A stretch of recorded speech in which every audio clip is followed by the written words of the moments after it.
Valérie Pécresse, bien sûr. Droite, vraiment de droite. C'était mon engagement à l'époque dans les facs à la Sorbonne. Et puis après, j'ai décidé d'aller à un meeting de Nicolas Sarkozy. Et j'y ai vu une énergie, une fougue, mais en même temps un amour de la France. Et je me suis dit finalement, la politique, c'est pas ringard. Ça peut changer les choses. J'avais trouvé là un bon mix entre à la fois l'énergie et la fierté. Je dirais plutôt pour, même si en réalité je pense que le vrai phénomène c'est le désintérêt total. Sur les marchés, autour de Rouen, notamment dans la métropole rouennaise que je peux arpenter de temps en temps, je vois des gens qui me disent, vous savez, de toute façon on n'y croit plus, et même de plus en plus des gens qui me disent qu'ils ne sont même plus inscrits sur les listes électorales. Parce que d'abord, si on ne vote pas, c'est les autres qui choisissent à sa place. Le mieux c'est de regarder qui est-ce qui porte le plus vos causes. Alors bien sûr, vous ne trouverez jamais un candidat qui va cocher toutes les cases.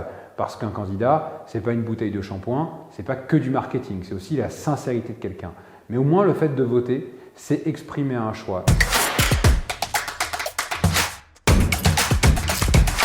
Alors pour moi, Valérie Pécresse est la meilleure candidate pour la France parce qu'elle a un mix incroyable qui est à la fois la liberté économique et le rétablissement du régalien et de l'ordre dans notre pays.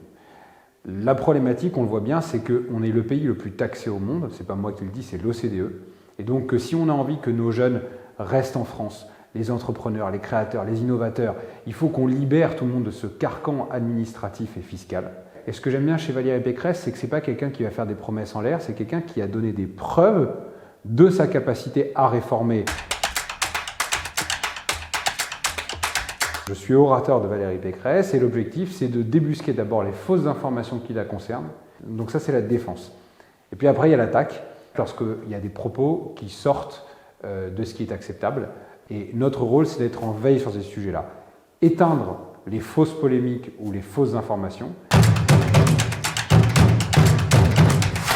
Je dirais qu'il est double. À la fois de par mes fonctions politiques, mais aussi dans mes fonctions professionnelles, donc je suis avocat. J'ai l'habitude de prendre des causes qui me tiennent à cœur, la lutte contre les violences faites aux femmes, dans la lutte contre la radicalisation islamiste, qui parfois vont de pair.